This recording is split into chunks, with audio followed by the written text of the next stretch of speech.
नमस्कार मित्रों, welcome to my channel ज्ञान एक खोज। हम लोग सूर्य ग्रह के 12 लग्नों में 12 भावों में फल को पढ़ रहे हैं।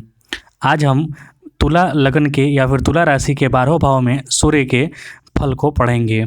उसके पहले थोड़ी सी जान लेते हैं तुला लग्न के या फिर तुला राशि के व्यक्ति होते कैसे हैं।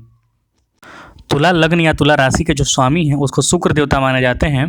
तुला लग्न में जन्म लेने वाले व्यक्तियों का शरीर गठीला, गौरवर्ण तथा नैन नक्श सामान्य होते हैं। कुछ व्यक्तियों का शरीर बचपन में बहुत शक्तिहीन होता है, मतलब कि बचपन इनका थोड़ा कष्ट में बीतता है। हालांकि ये बाद में अच्छी सेहत प्राप्त कर लेते हैं। कभी कभी देखने में आता है कि ऐसे व्यक्ति को प्रायः बोलने में समस्या होती है।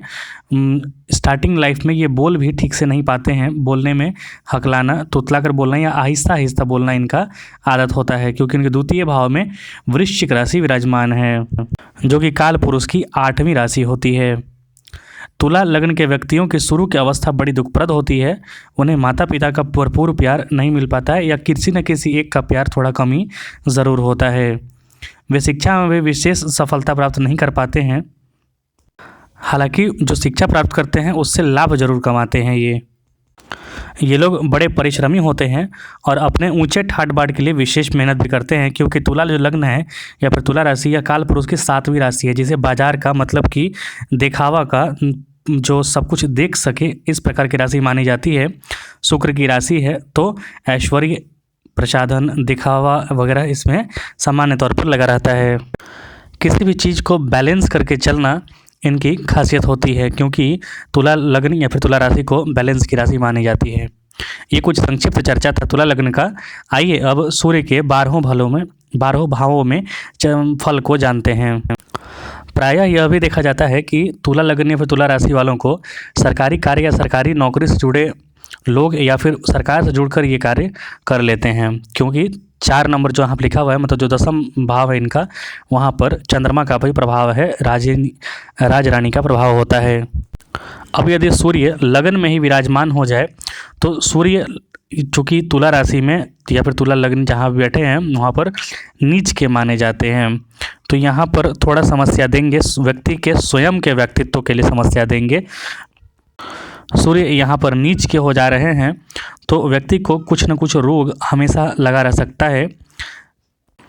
शरीर दुर्बल हो सकता है।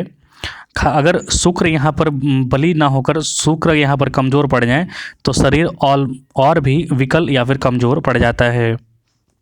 हालांकि इन्हें अपने संतान का सुख जरूर मिलता है। समय पर इन्हें सुंदर और एक अच्छी संतान की प्राप्ति होती है।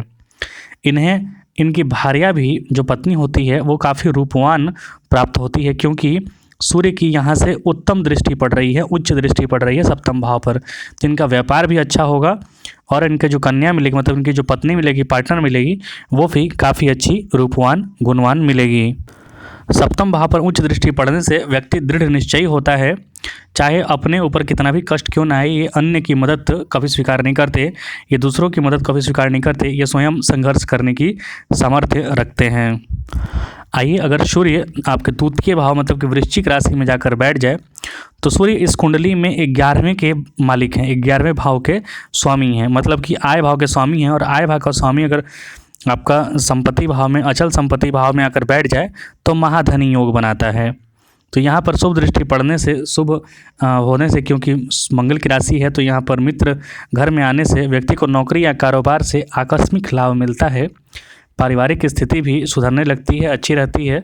अपने रहन सहन तथा आचार विचार के कारण वह व्यक्ति प्रभावशाली बन जाता है। सूर्य का शत्रु भाव पर दृष्टि पड़ने से, मतलब कि अष्टम में जो दृष्टि पड़ रही है 7म दृष्टि, तो व्यक्ति को कुछ असाध्य रोग भी पकड़ लेते हैं, जिससे उसे मृत्यु संबंधी भय बना रहता है। इसीलिए कुछ भी ऐसी हरकतें ना करें जिससे कि आपको बीमारी पकड़े, या फिर कोई सामान्य से बीमारी पड़ रही है तो नज़रअंदाज ना करें, उसका उपचार जरूर करवाएं। यहाँ पर कुछ न कुछ गुप्त चीज़ें रखने की, गुप्तता रखने की आपकी प्रवृत्ति बनी रहेगी। अब यदि सूर्य तृतीय भाव में चले गए, मतलब कि धनु राशि में चले गए, तो अपने भाव से पंचम में गए हैं। सूर्य 11वें के स्वामी होकर तृतीय में गए हैं, संघर्ष में गए हैं, पराक्रम भाव में गए हैं, तो यहाँ पर सूर्य का फल अच्छा होगा। व्यक्ति को अपना पहचान बनाने में बिल्कुल भी समय नहीं लगता है। वह कहीं भी जाकर अपना पहचान, एक अपना व्यक्तित्व बना लेता है। सर्वगुण संपन्न होने से उसके साहस एवं पराक्रम में अच्छी वृद्धि होती है, अच्छी बढ़ोतरी होती है। उसे मित्रों, रिश्तेदारों और अपने भाई बहनों द्वारा पूर्ण सहयोग प्राप्त होता है।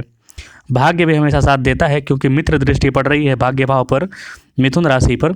सूर्य के विशेष प्रभाव से व्यक्ति को प्रतियोगी परीक्षा में या फिर किसी भी चीज़ के कॉम्पिटिटिव जो भी कार्य करे कंपटीशन वाली, उसमें अच्छी सफलता व्यक्ति को मिलती है। नौकरी और कारोबार में भी तरक्की होती है। सूर्य अगर दसम जहाँ 10 नंबर लिखा हुआ है, मतलब कि चतुर्थ भाव में चला जाए, मकर राशि में चला जाए, तो यहाँ पर ये शत्रु भाव में चला गया है, शनि के घर में चला गया है। तो शनि के प्रभाव से व्यक्ति के मार्ग में अनेक अड़चनें पैदा होंगी। मतलब कि घर होगा, सब कुछ होगा, संपत्ति होगा, लेकिन घर दिमाग में शांति नहीं रहेगा, घर में ये कभी भी चैन से नहीं रह सकता है। अच्छा काम करने पर भी उसे शाबाशी नहीं मिलती है, अपमान झेलना पड़ता है। एक चीज़ हमेशा आप देखिएगा कि जहाँ भी सूर्य मकर राशि में पड़े तो व्यक्ति के साथ अपमानजनक स्थिति बहुत फ्रिक्वेंटली और बहुत ज़्यादा बार बनती है। अपव्यय बहुत ज़्यादा होता है, खर्चा इधर उधर बहुत ज़्यादा हो जाता है। अपने ही लोग खा पी कर मुकर जाते हैं, मतलब अपने लोग आपको जिसको खिलाएंगे अपना समझकर, वो लोग खाते समय आपके साथ रहेंगे और आपके ख़त्म होने के बाद आपको पहचानना भी इनकार कर देंगे। सूर्य के शुभ गोचर के कारण यहाँ से 10वें भाव पर जो दृष्टि डाल रहे हैं, सप्तम दृष्टि, तो यहाँ से व्यक्ति प्रतिष्ठित कार्य करेगा, उसका कार्य क्षेत्र अच्छा होगा। किसी शुभ समाचार द्वारा खुशी का योग हमेशा बना रहता है। मतलब कर्म क्षेत्र के लिए अच्छा बना दिए, लेकिन घर के सुख के लिए अच्छा नहीं है। अब यदि सूर्य पंचम भाव में जाकर बैठ गए कुंभ राशि में, तो यहाँ पर सूर्य के परम शत्रु शनि के घर में जाकर बैठ गए हैं। शनि के मूल त्रिकोण राशि माना जाता है यह। तो हर तरह के खुशी प्राप्त होता है यहाँ पर, क्योंकि अपने काल पुरुष की कुंडली में सूर्य पंचम का भी स्वामी है। खुशी तो हर जगह हर तरीके की प्राप्त होगी, लेकिन संतान संबंधी समस्याएं यहाँ पे बनी रहेंगी। ऐसा व्यक्ति बहुत परिश्रमी होता है, और चूंकि यहाँ से सप्तम दृष्टि से अपने घर मतलब एकादश घर को देख रहा है, तो लाभ के बहुत सारे योग्य बनाएंगे। दोस्त बहुत सारे इसके अच्छे होंगे, नातेदार जो रिश्ते नातेदार होंगे उससे भी इसे काफ़ी बनेगा, और वहाँ से कुछ पूर्ण सहयोग भी प्राप्त करेगा। उसके पास धन की कोई कमी नहीं रहेगी, लेकिन संतान संबंधित समस्याएँ उसे कुछ ना कुछ बनी रहेंगी। और प्रायः यहाँ पर देखा जाता है सूर्य यहाँ बैठ गया है तो व्यक्ति को घूमने फिरने का काफ़ी शौकीन बना देते हैं सूर्य। तो सूर्य का यहाँ पर लगभग मिश्रित फल देखा जाता है। अब यदि सूर्य छठे घर में चले गए, मतलब कि मीन राशि में चले गए, यहाँ बृहस्पति की राशि मीन राशि में बैठे हैं, मित्र भाव की राशि में बैठे हैं। इस कारण व्यक्ति की सारे जीवन दुखों एवं चिंताओं से युक्त होता है। कारण इसलिए है क्योंकि अपना जो घर है, एकादश स्थान जो है, वहाँ से ये 8वें हो गए हैं। तो समस्याएं देंगे ज़िंदगी में, लेकिन बलिष्ठतर और बुद्धिमान भी बनाते हैं व्यक्ति, क्योंकि गुरु की राशि में बैठे हैं, ज्ञान की राशि में बैठे हैं, तो ये बलिष्ठ होंगे, गुरु और सूर्य की भांति ज्ञानवान होंगे, बुद्धिमान भी होंगे, और अपने शत्रुओं पर सदा भारी पड़ता है ऐसा व्यक्ति। उन्हें हराने में वह कठोर कदम भी उठाने से नहीं हिचकता है। अगर संघर्ष करेगा, संघर्ष को चुनेगा, तो ऐसे व्यक्ति की आय में बढ़ोतरी भी होती है। वह सदा सुखी संपन्न दिखता है, चिंता मुक्त रहता है, क्योंकि उसके पास ज्ञानवान होता है। वो शत्रुओं को किस तरीके से हराना है, किस तरीके से निपटना है, इसकी युक्ति उसके पास अपने आप एक जुगाड़ू प्रवृत्ति में बनी रहती है। अब यदि सूर्य सप्तम भाव में बैठ गए, तो सप्तम में यहाँ पर उच्च की राशि में बैठे हैं, मतलब कि मेष राशि में बैठे हैं, और 11वें के स्वामी हैं, तो अपने से ये नवम में हो गए, भाग्य में हो गए। हालांकि सप्तम में बैठे हैं तो यहाँ थोड़ी समस्या देंगे। स्वास्थ्य संबंधित समस्याओं में अचानक विकार उत्पन्न हो सकता है, या फिर किसी एक्सीडेंट का भी शिकार होना पड़ सकता है, इससे बच के रहना है। यहाँ पर व्यक्ति के स्वयं के विकास के लिए या फिर स्वयं की स्वास्थ्य की दृष्टि से अच्छा स्थिति नहीं माना जा सकता है। वह थोड़ा चुप भी रहता है और अंदर से टूट भी जाता है। लेकिन यहाँ पर नौकरी और कारोबार क्षेत्र में उसे अच्छा लाभ मिलता है। उसकी जो पत्नी मिलती है वो भी बुद्धिमान भार्या मिलती है। गृहस्थ जीवन उसका सही रहता है, बशर्ते वो अपना स्वास्थ्य किसी भी तरीके से भगवान की कृपा से ठीक रखे। तो स्वास्थ्य अगर अच्छा रखता है तो उसे नौकरी, कारोबार और उसकी जो पत्नी होती है वो अच्छी मिलती है। व्यक्ति नाम और यश भी कमा लेता है। अब यदि सूर्य आपके अष्टम भाव में बैठ जाए, जहाँ की शत्रु राशि में जाकर बैठा है, शुक्र की वृषभ राशि में जाकर बैठा है, तो यहाँ स्थित होने से व्यक्ति किसी अन्य की मदद लेना स्वीकार नहीं करता है, ज़्यादा गौरवान्वित हो जाता है। मतलब कि उसके अंदर एक अलग प्रकार का दंभ, जिसे अहंकार कह सकते हैं, वो आ जाता है।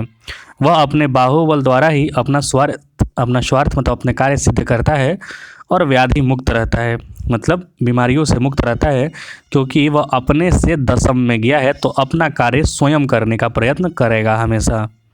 द्वितीय भाव पर मित्र दृष्टि पड़ने से वह समय समय पर अपने परिवार को भी संभालता है, जिससे सामान्य स्थिति बनी रहती है। वह अपने जीवन में उन्नति को भी प्राप्त करता है और पैतृक संपत्ति को भी उसे प्राप्त होता है। अब यदि सूर्य नवम भाव में चले गए, भाग्य भाव में चले गए, तो यहाँ पर जाकर पिता के लिए अच्छा नहीं करेंगे, पिता से कुछ समस्याएं रहेंगी। इसका व्यक्ति का जो बाल्यपन है, वो बाल्यपन अवस्था इसका बहुत अच्छा नहीं कहा जा, सुखद नहीं कहा जा सकता। बाल्यपन में से अनेक समस्याओं का सामना करना पड़ता है।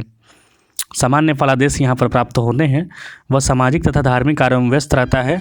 अपने चरित्र एवं स्वभाव के अनुसार वह परिश्रम करता है, जिससे धन दौलत और यश हासिल जरूर करता है। उसके पिता भी कभी प्रसिद्ध ही माने जाते हैं।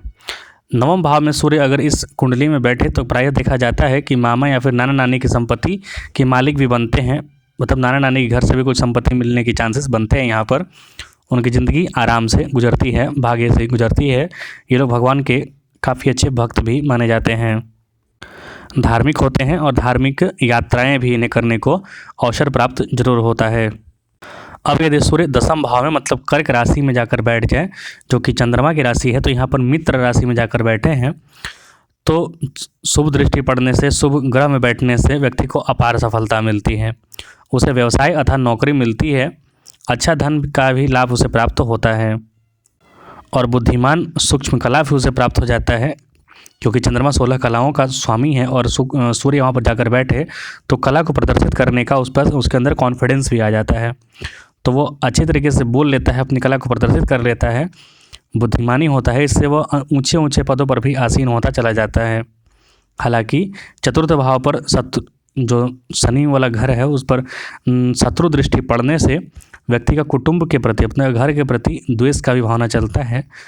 प्रायः देखा जाता है कि उसे अपनी माता का सहयोग नहीं प्राप्त होता है और पिता से भी कुछ खटपट जरूर बनी रहती है। हालांकि स्वयं के उत्थान के लिए इसके लिए यहाँ पर सूर्य अच्छा होता है। अब आइए देखते हैं, सूर्य यदि अपने ही घर मतलब एक आदर्श स्थान में जाकर सूर्य बैठ जाएं, तो यहाँ पर स्वगृह होने से व्यक्ति देखा जाता है कि भीख मांगते हुए घर में व्यक्ति अगर जन्म ले तो भीख मांगते मांगते ही अमीर बन जाता है, माला माल हो जाता है, और अमीर घर में जन्म ले तो वो और अमीर हो जाता है। यहाँ पर देखा जाता है कि उसे दोस्तों के द्वारा, मित्रों के द्वारा भी लाभ की प्राप्ति होती है, उनसे जुड़कर वह कमा लेता है, लेकिन वह अपने स्वभाव के कारण उनका सहयोग नहीं लेता है, क्योंकि सूर्य का स्वभाव है अहंकारी स्वभाव, किसी के सामने झुकना नहीं, स्वयं के बल पर उड़ना। तो मित्रों के साथ मिलकर कार्य कीजिए, ज़्यादा लाभ होगा, उनसे आप मांग नहीं पाएंगे, ये आपके स्वभाव के लिए, ये आपके स्वभाव के विपरीत है। आप खुददार किस्म के व्यक्ति हैं। ऐसा व्यक्ति शौर्यवान होता है, उसे संतान का अच्छा सहयोग मिलता है। इस प्रकार के व्यक्ति का स्वभाव मूल रूप से शांत होता है, लेकिन वो कभी कभी विचलित भी हो जाता है। उसकी शिक्षा दीक्षा बहुत अच्छी नहीं मानी जा सकती है, उसमें अपने अच्छाई बुराई का भी ध्यान कम ही रखता है वो। तो यहाँ पर बैठा सूर्य लाभ के लिए अच्छा है, लेकिन शिक्षा के लिए अच्छा नहीं है। संतान के लिए अच्छा है, लेकिन शिक्षा के लिए अच्छा नहीं है। अब यदि सूर्य द्वादश भाव में मतलब 12वें भाव में जाकर बैठ जाए, तो व्यक्ति जो होता है बुध की राशि में जाकर बैठा है, तो बुध के स्थित होने से, मतलब बुध की राशि में स्थित होने से व्यक्ति गुप्त युक्तियों द्वारा अपना धन बढ़ाता है, मतलब कि जुगाड़ प्रवृत्ति द्वारा अपना धन बढ़ाने का प्रयत्न करता है। मेहनत के लिए उसके पास समय नहीं होता, मेहनत बहुत ज़्यादा नहीं कर पाता है। उसे सट्टे या जुए से या फिर किसी अन्य स्रोत जिससे कि आसानी से पैसा बन जाए, उस स्रोत में वह ज़्यादा दिमाग लगाता है। उसका कुटुंब, उसका अपना परिवार काफ़ी बड़ा होता है। लाभ का स्वामी खर्चा में जाकर बैठा है, तो व्यक्ति को खर्चा भी बहुत ज़्यादा होता है।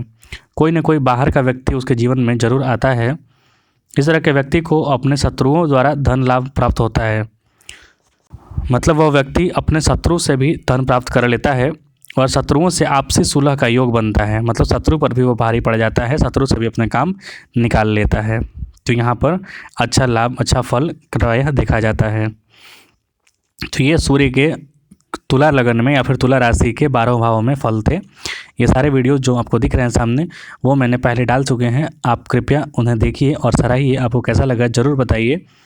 मिलेंगे वृश्चिक लगन या राशि के 12 भाव में सूर्य के फल के साथ कैसा लगेगा ज़रूर बताएं। कुछ जानना हो तो आप कमेंट कर सकते हैं। बहुत बहुत धन्यवाद। जय हिंद।